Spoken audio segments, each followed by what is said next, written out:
Listen, you can reread hundreds of books, rewatch thousands of videos, and even tell yourself in the mirror every day that you love yourself.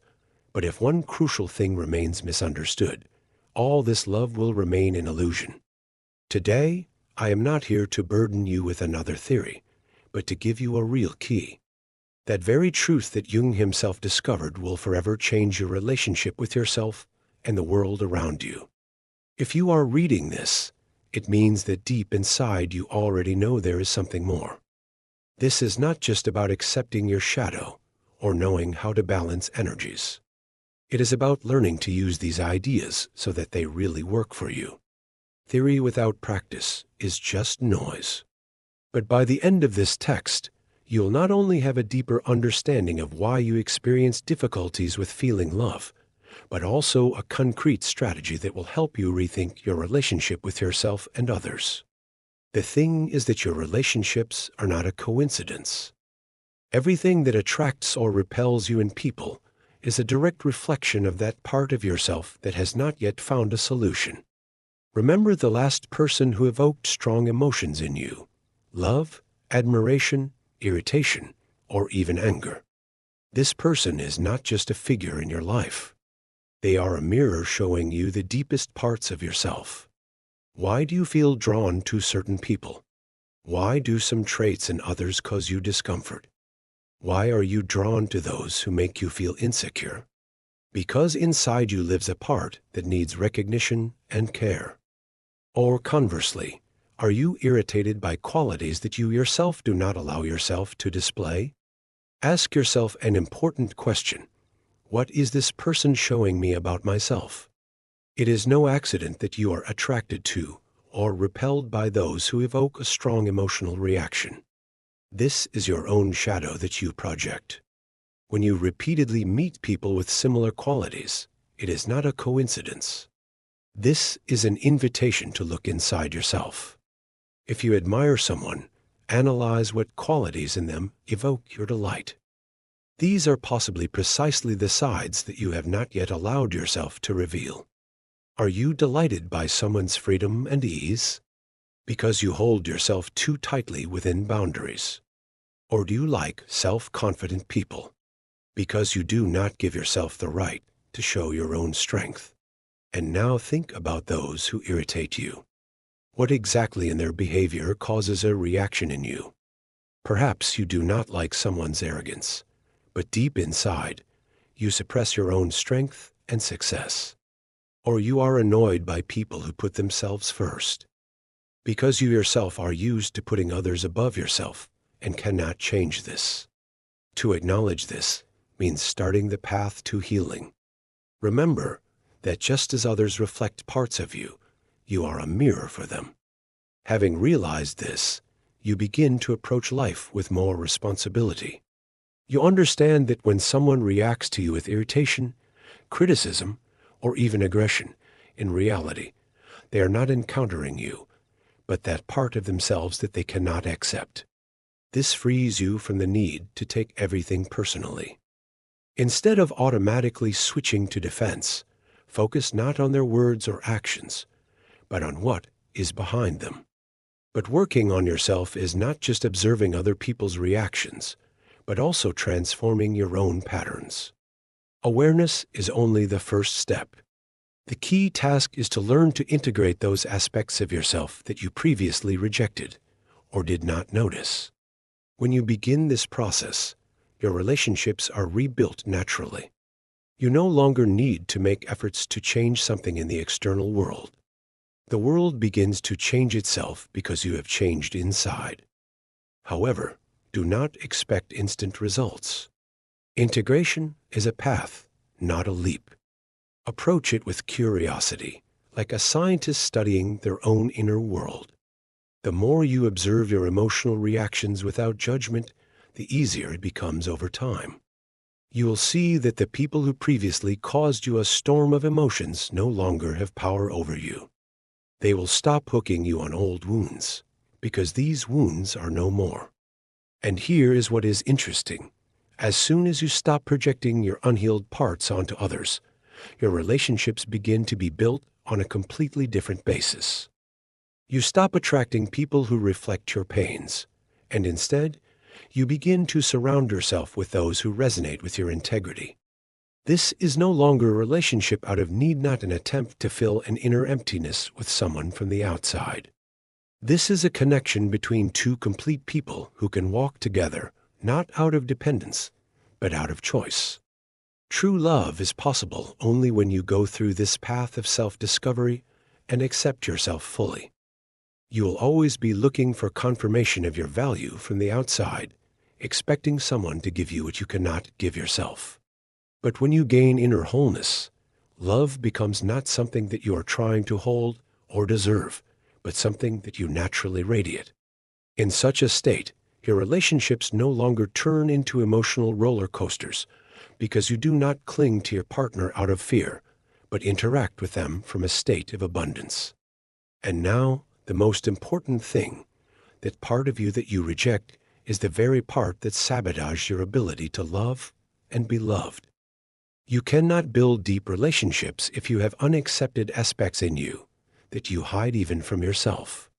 Remember what you dislike most about yourself, what qualities you are ashamed of or suppress, your shadow. For example, if you are irritated by other people's arrogance, think about whether you yourself are afraid of being perceived as arrogant and therefore overly try to appear modest. Or, if you constantly encounter people who devalue you, this may reflect your own inner insecurity in your own value. Until you integrate it, it will continue to appear in your life in the form of projections onto other people. But the shadow, this is not only your fears, complexes, or weaknesses. This is also your unrealized talents, suppressed strength, and silenced creativity. If you once told yourself, "No, I am not good enough for this," it is possible that precisely there are your hidden gifts hidden. By giving them up, you create an internal conflict that prevents you from fully. But as soon as you begin to accept everything in yourself, both light and shadow, you stop looking for love outside. You become love yourself. And when you find this love in yourself, genuine connections with others become inevitable, because now you are not looking for someone who will fill your gaps. You attract those who resonate with your wholeness. This is the essence of deep, harmonious relationships. Not holding on to someone out of fear of being alone, but walking side by side, realizing your own completeness. This inner fragmentation forces us to look in others for what we reject in ourselves. We are like traveling through a labyrinth of our own projections, not realizing that every person we meet is our mirror. Every time you experience strong irritation, criticism, or condemnation in someone's address, know that before you is not just a person, but a reflection of the part of you that craves recognition. We do not get angry at others without a reason. There is always something deep behind it. Think about what qualities in people cause you particularly sharp reactions. Perhaps you condemn those who show weakness, because you yourself are afraid to show your vulnerability. Or you do not like people who crave recognition, because deep inside you do not allow yourself to openly declare your achievements. These are not accidents. These are valuable clues. It is in our strongest reactions that the keys to self-knowledge are hidden. This mechanism is especially pronounced in romantic relationships. We are attracted to people who live that part of us that we hide. If you admire a person who easily takes leadership upon themselves, perhaps your own inner strength has been suppressed. If you invariably find yourself in relationships where your partner needs saving, this may be a way to project your own unconscious need for care and acceptance onto others. But if these mechanisms remain in the shadows, they can lead to relationship sabotage. Imagine that you are afraid of being abandoned. Instead of realizing and working through this fear, you unconsciously begin to push people away first, not giving them a chance to get closer. Or you are afraid of losing freedom, and therefore resist any attempts by your partner to get closer, even if these are absolutely innocent gestures of care. These scenarios seem random, but in reality, These are defense mechanisms that your shadow uses to protect you from pain. Integrating your shadow is a bold step towards wholeness. This requires a willingness to see your hidden sides without self-condemnation. The next time you feel a sharp rejection of some quality in another person, ask yourself, where does this live in me? This is not a reason for guilt, but a chance to know yourself deeper. Another important step is to allow yourself to express suppressed aspects in safe conditions. If you have suppressed your creative side all your life, find a place where you can give it freedom. If you have denied your need for intimacy, start trusting people who deserve it. When you give yourself the right to be whole, all these rejected parts cease to be your hidden enemies and become sources of strength. One of the tools for working with your shadow is a letter to it. Write to it as if it were a letter to an old friend. Thank it for trying to protect you, and say that now you are ready to accept it as part of yourself.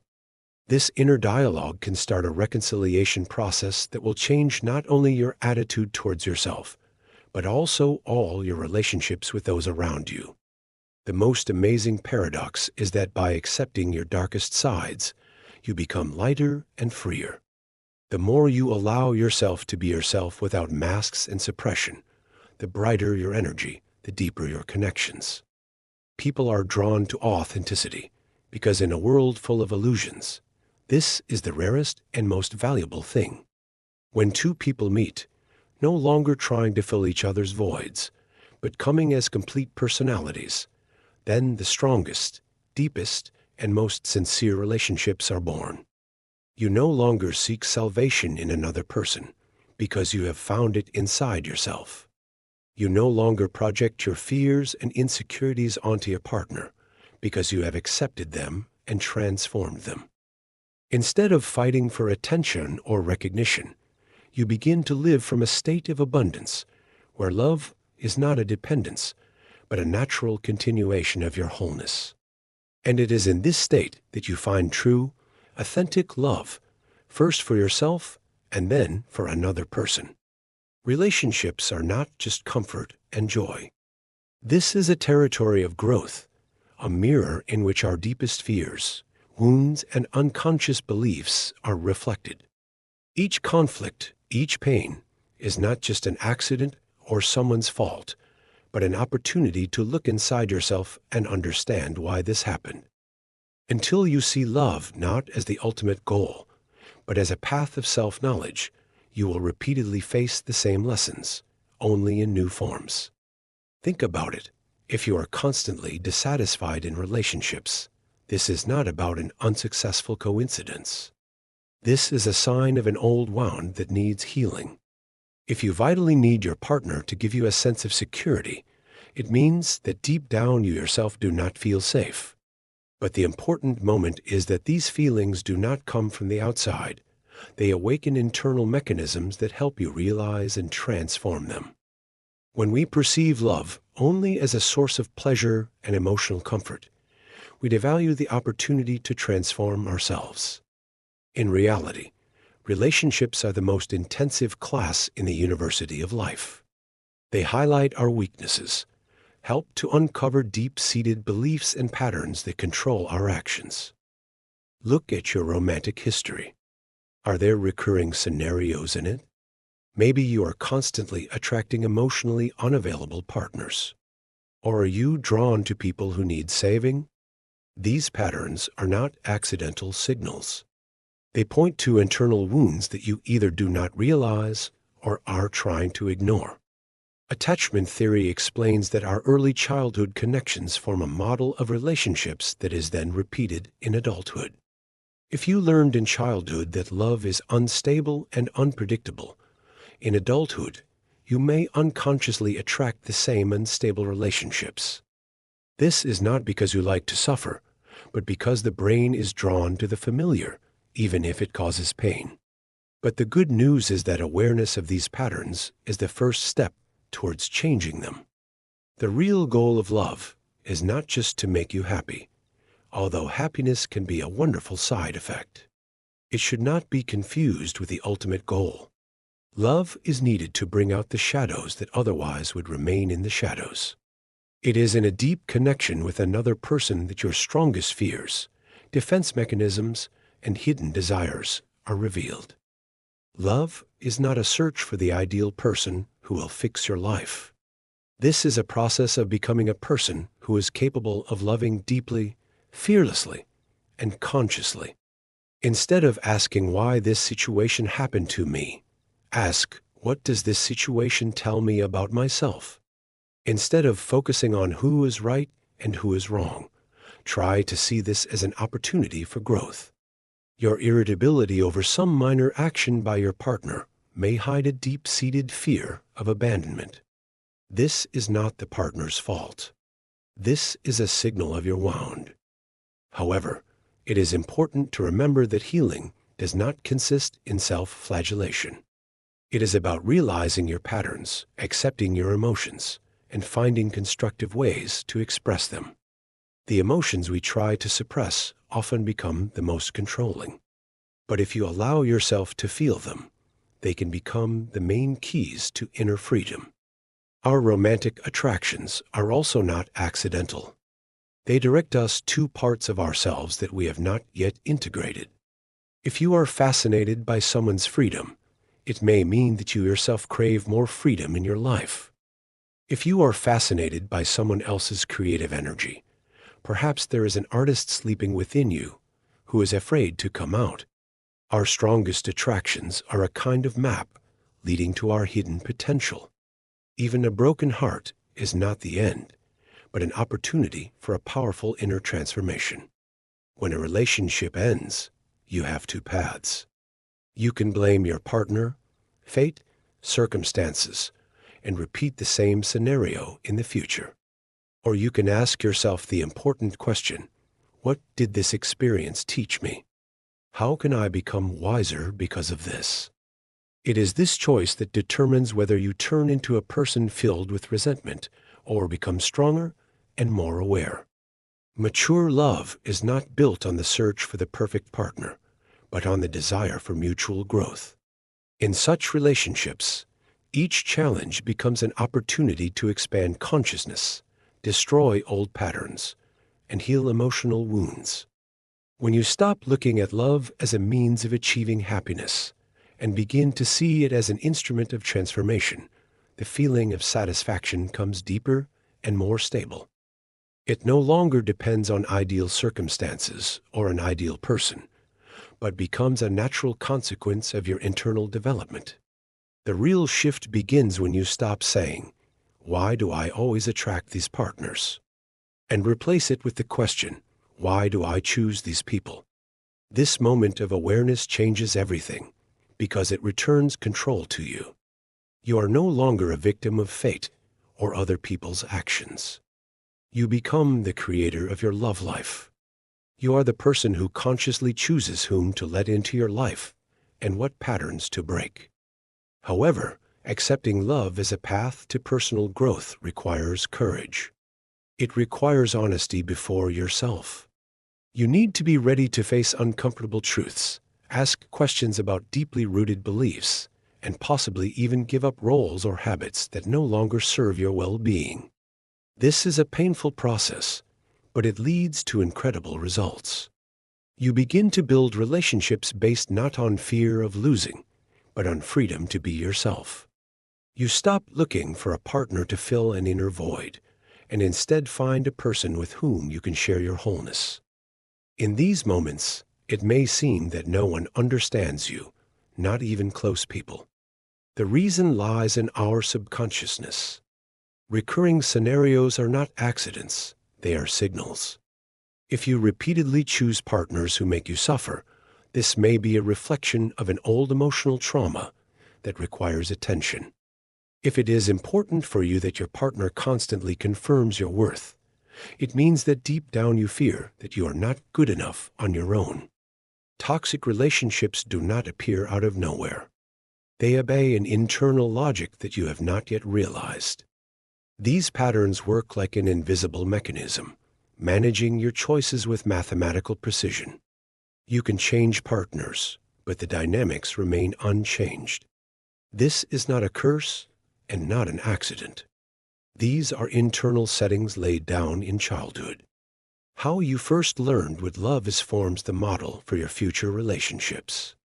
If in childhood you had to earn attention and affection, you may unconsciously attract partners next to whom you also have to prove your value. If love in your past was unstable, you may feel a strange attraction to people who behave unpredictably. But awareness of these patterns gives you the opportunity to break the vicious circle. You can rethink your history, change the scenario, and build relationships that will nourish you, not wound you. The main thing is to ask yourself the honest question: what am I really looking for in love? And if the answer is something like safety, confirmation, or escaping loneliness, it means that before looking for love outside, you should find it inside yourself. Your brain is designed to look for the familiar. That is why we often find ourselves in the same unhealthy scenarios over and over again, even if we know they bring pain. The mind does not distinguish between good and bad. It simply seeks what is familiar. How many times have you gotten out of one type of relationship only to find yourself in others that are frighteningly similar? This is not an accident, but an unconscious choice, the roots of which lie in deeply ingrained beliefs. The first step out of this cycle is awareness. Imagine your relationship history as a film and analyze the repetitions. You always end up with partners who are emotionally unavailable, constantly losing yourself in relationships, feeling that you are betrayed, controlled, or devalued. These recurring scenarios are not just failures. These are clues that point to emotional wounds that require attention. Behind every destructive pattern is a deep-seated belief that you carry within yourself. If you are constantly betrayed, you may unconsciously believe that you do not deserve loyalty. If every time you end up with partners who suppress your personality, perhaps you do not trust yourself and are afraid to take responsibility for your life. These beliefs act like invisible magnets, attracting people and situations that confirm them. But awareness is not enough. It is important to understand that these patterns are not just psychological. They are neurological. By repeating certain scenarios, you create strong neural connections that make these reactions automatic. It's like a well-trodden path. That is why breaking old patterns is so difficult. But the good news is that neuroplasticity works in your favor. You can literally reprogram your brain by consciously creating new paths. Start by studying your emotional triggers. What situations trigger disproportionately strong reactions in you? Perhaps a delayed message from your partner causes you fear of being abandoned, or an innocent comment about your character awakens deeply hidden insecurity. These reactions are windows into your childhood traumas. Instead of reacting automatically, try to stop and ask yourself, what belief is behind this? Where did it come from? Healing requires responsibility. This does not mean blaming yourself for your mistakes. It means recognizing your role in creating and maintaining these cycles. As long as you see yourself as a victim, you give your power to circumstances. As soon as you realize that you can make conscious choices, you cease to be a puppet of your old settings. It is also important to pay attention to the body. Addiction to toxic relationships works just like other addictions. There are somatic signals that precede compulsive behavior: increased heart rate, tension, adrenaline rush. Sometimes we confuse anxiety with chemistry and excitement with love. If emotional swings and drama are the only thing you are familiar with, stability may initially seem boring. But this is a deception. It is just your brain accustomed to chaos that does not immediately recognize a healthy connection. Another key step is clear boundaries. If you tend to lose yourself in relationships, create rituals that will help you maintain a connection with yourself: personal time, hobbies, social circle. If you are attracted to people with narcissistic traits, Clearly define what forms of behavior are unacceptable to you. Boundaries are not a wall that blocks off love. They are the foundation on which healthy relationships are built. True change occurs when you deliberately choose a different reaction and stick to it, even if it is difficult. It's like trying a new dish for the first time. You won't get used to this new taste of love right away. You may feel tempted to return to the familiar chaos, to the strong emotions that seem real. There will be moments of regression, desires to repeat old mistakes. But every time you recognize your pattern and make a different decision, you strengthen the new neural connection. The ultimate goal is not to create ideal relationships, but to develop the state of awareness that gives you freedom of choice. As soon as you cease to be a hostage of your unconscious programs, you begin to build relationships that reflect your present self, not your old wounds. Love ceases to be salvation or a deficit and becomes something that you share from a state of wholeness. True love is not a search for something outside, but an expression of what is already inside you. We are used to thinking that love is something that comes from the outside, that we must earn or find if we are lucky. We were taught to wait, hope, look for it. But the truth is that love is not a destination, but a way of being. When you love yourself unconditionally, you no longer need to cling to others in the hope that they will fill your voids. You become not a vessel that needs to be filled, but a source that pours out love naturally and without fear. This shift changes everything. As long as you wait for love to come from the outside, you create a pattern of constant lack. When you realize that love comes from within, you become free. Love is not a deal where you give in order to receive in return. This is a state in which you reside. But in order to come to this, it is important to first deal with what barriers you have built against yourself. Perhaps you are taught that you are not good enough, that love must be earned, that you can only be valued for achievements, appearance, or convenience for others. But true self-love is not a reward for perfection, but a natural state to which you can return if you allow yourself to be yourself. This means accepting yourself in moments of weakness, as well as in moments of strength. This means talking to yourself with the same kindness as you talk to those you love. When you begin to live in this state, your relationships change naturally. You no longer try to fill an inner void at the expense of others, or look for someone to make you happy. You are already whole, and you simply share this state. You cease to be dependent because you understand that your value is not determined by the presence or absence of a partner. This creates a completely different level of connection. Instead of attachment based on fear, an attachment based on freedom arises. In fact, if they desperately seek love, they will remain alone. But the paradox is that when you no longer cling to love as salvation, you begin to attract deeper and healthier connections. You find people who share your wholeness, not trying to fill your void. You become capable of relationships that are not built on control and fear of loss, but are based on respect, freedom, and genuine interest in each other. This also means that you stop projecting your inner wounds onto others. When you heal, you see people as they are, not through the prism of your fears and expectations. You stop demanding the impossible from your partner to be your savior, your source of happiness, your constant confirmation.